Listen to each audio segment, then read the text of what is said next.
guest, and he is in Washington, D.C. He's a young man who has given his knowledge to the grassroots whenever they have reached out to him. It's Dr. Edwin Nichols of Washington, USA. We thank you for joining us. And the topic is, ladies and gentlemen, the topic is his review, his personal review of the film Harriet. I want to turn down the music. Okay, you got it. Dr. Edwin Nichols, you're on. All right. Good afternoon to all of you. Thanks for the invitation, Leroy, of being on your program. I always enjoy the opportunity. Thank you, sir. To share concepts and ideas. With reference to the film Harriet, I did see it when it first came out. I enjoyed it greatly. And I would simply say that we might go over some of the things that are not true, probably. I guess the protagonist, the slave master's son, that was so involved with Harriet and so forth and so on. That's kind of that's to give you a villain in the whole picture. His mother was more villainous in real life than he was. That's number one. Number two would probably be the brutality of the black slave catcher in going into Philadelphia, the city itself, and beating the mulatto woman beating her to death. That didn't happen as we know it. But again, this is just for theater, and the only thing that I would comment about that is that it was an attempt by the movie makers to make blacks equal to whites in terms of their brutality toward other blacks, which is kind of standard, procedure for many of the Hollywood films. You have to show that there are some bad black people too. So that's what that's all about. Now, other than that, the film was very, very positive because it did tell us some very truths. For example, she was 5 foot tall, and that was it. She did dress in whatever clothing was appropriate for that time. So sometimes she dressed as a man, sometimes she dressed as a slave woman, sometimes she dressed as a very elegant freed slave. And she did all of those things. They were like costumes or what have you, so that she could move in different circles in and out. And you see her clicking her gun at one point where this man says, "But your papers say that you're 5 and you're hardly 5 feet." And she clicks the gun. Well, I don't know if that's actually real or not, but we do know that she did carry a gun and she would shoot it. She was an excellent marksman. So much so that during the Civil War, she was a scout behind enemy lines. And she definitely carried a gun there and would have used it, and maybe probably did in some encounters there. We don't have very much history on that. The other part of that is that when you're facing dogs and all these kinds of things, you have to have some kind of weapon that you can with which you can protect yourself. She had seizures. She had been, I guess, when she was about 13 years of age, she was struck in the head by one of her slave masters, so severely that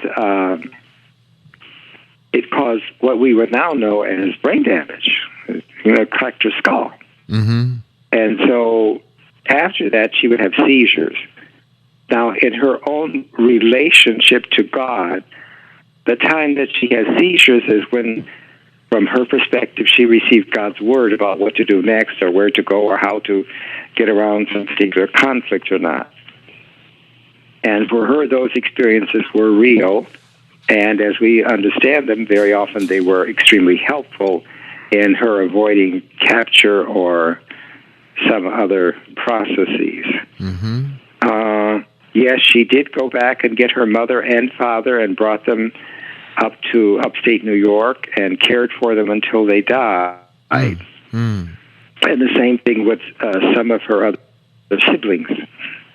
I think the motivation for her to run is pretty well known, and that was that her slave master was going to sell her downriver. That simply meant that the slaves that lived in the states where you were bordering on free states, like Maryland and so forth, when they sold you downriver, it meant like to South Carolina or to Georgia, which meant that there'd be absolutely no possibility of you being able to escape and get all the way to the north. Because from where she was located in Maryland, here, I live in Washington, D.C., Maryland, from the point that she was a slave to Philadelphia, is 90-plus miles. And that's as modern highways would take you. So you can imagine with roads and crossing rivers and swamps and so forth.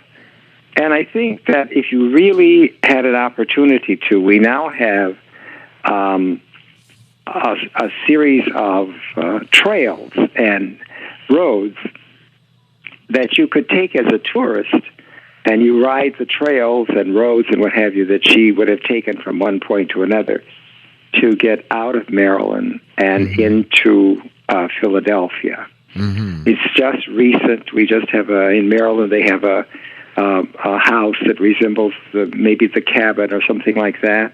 And it's like a tourist, U.S. tourist spot in that area. And I would recommend it, not just for the trail itself, but so that you would understand the dangers that she encountered. You have to remember that this was, 100 years ago. Right. And she went through swamps and the snakes. We have water moccasins up in this area. We also have rattlesnakes up in this area. So running at night through the forest and what have you, you might step on one or encounter one or something. And certainly out there in the water trying to not swim, but just march across the water up to your neck from one place to another, you'd encounter snakes all the time. So just the peril of what she physically had to face, in addition to the dogs chasing and the people on horseback trying to catch her and kill her, it was just horrendous. So she's a real hero. And the film does a good depiction of it, with the exception of these kind of things that I talked to you about. Now, Leroy, what kind of questions do you have? Okay, the points that you made in the very beginning, the add-ons, I'll call them the add-ons, the infusion of the brutal, they call him Bigger Long, I think his name was, in the film, that he not only was beating the woman, but he stomped on her face. And that, you saw it happen, and then it was reinforced by Harriet, cradling the woman's face and looking at that part where the heel mark was on her jaw. I saw that as, quote, a reinforcement piece that not only adding on to what you're saying, this is just adding on to what you're saying about how the depiction of black evil matching up with Caucasian evil is a part of the formula of many of these movies that get through, whether it's contemporary or historic. That the pointing out of that, which you did, is important for us to assess how films are made and what gets through and what we are there. See, because that scene is a subliminal piece.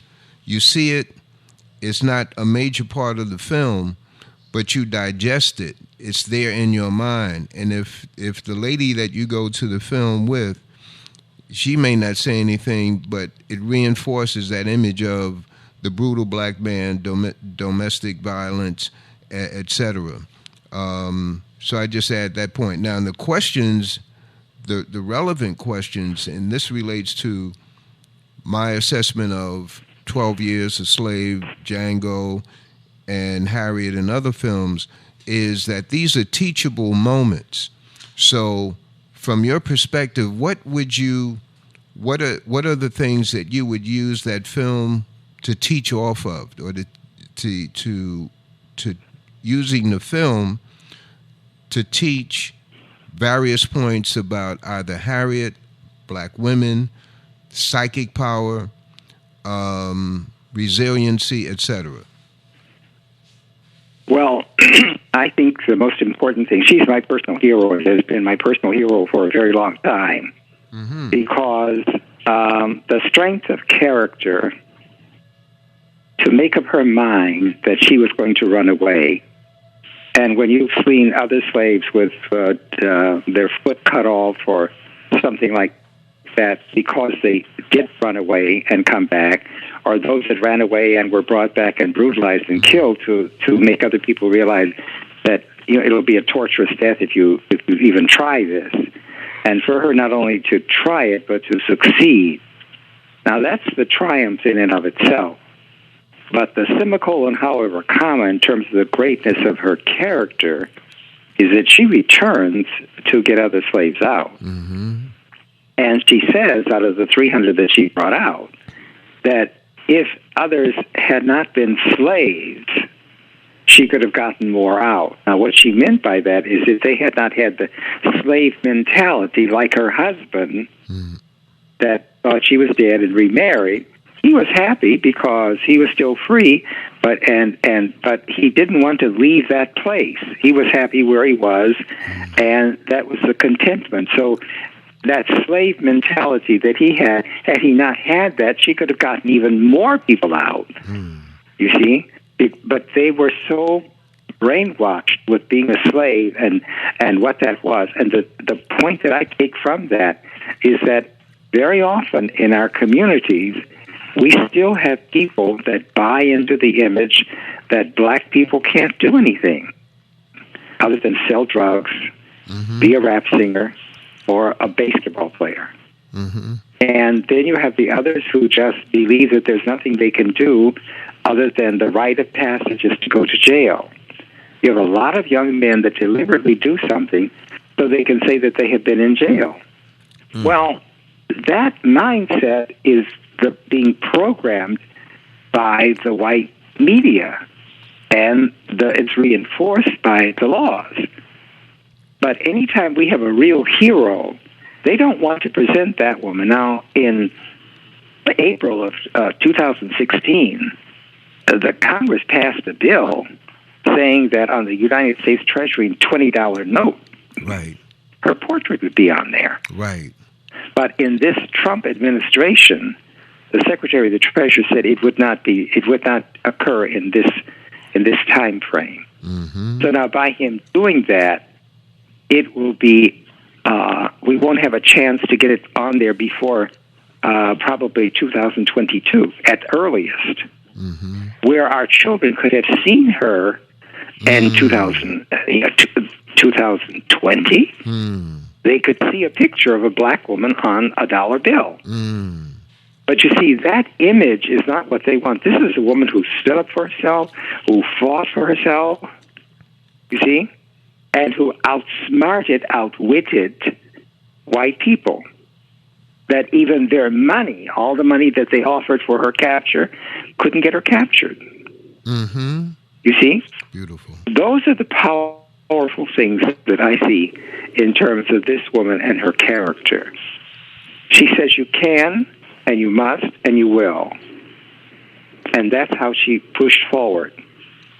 And the part that is destructive is some people had been so socialized as slaves, they wouldn't even think that they could have freedom or run away. And had they had a different mindset, she could have saved more than the 300 that she saved. Right. How did she become a hero, a study of yours? What was the initial... Well, she was a hero. You see, she was a brave person because she escaped, and she arrived in Philadelphia, And she lived a good life there. But the hero part is she makes a determination to help members of her race and family. And she risks death by going back into that place, getting people out more than 1 or 2 or 3 or 4 or 5, 6, 7, 8 times.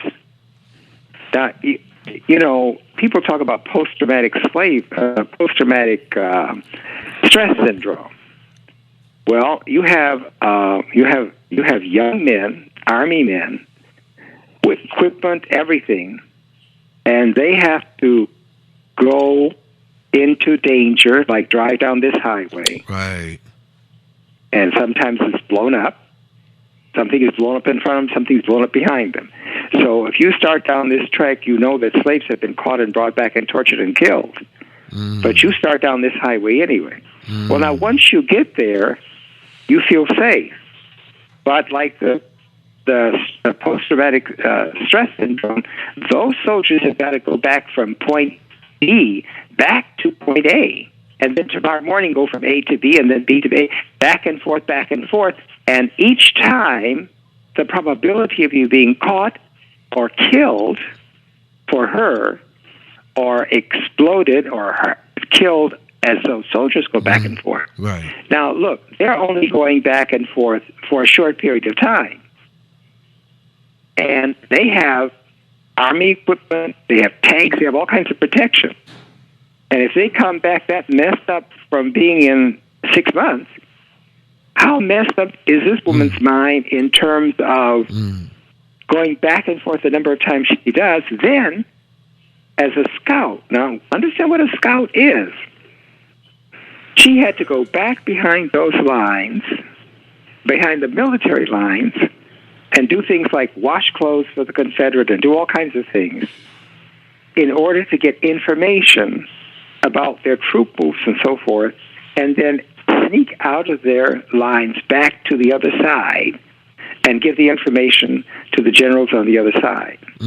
Now, how many times is that running into the face of danger? Is that not a hero? Wow. Exactly. And this is the last question. How did she become a study of yours?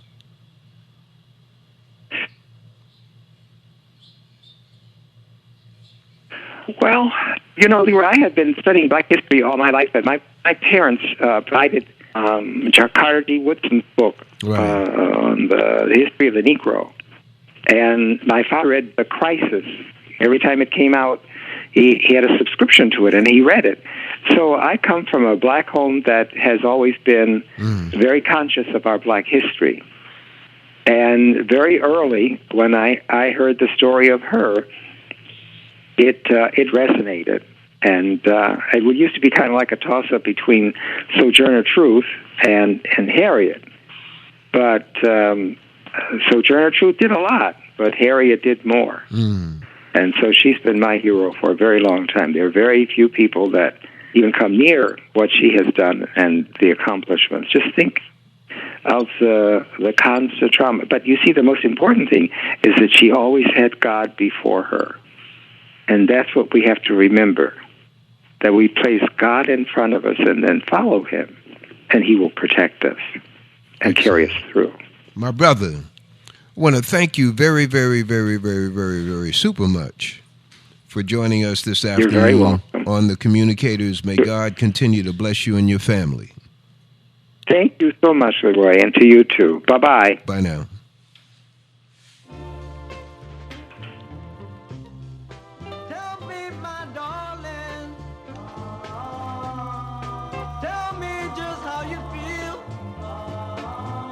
Oh, you're not gonna say nothing? You're not gonna say nothing? Listen, man. He, talking about intuition and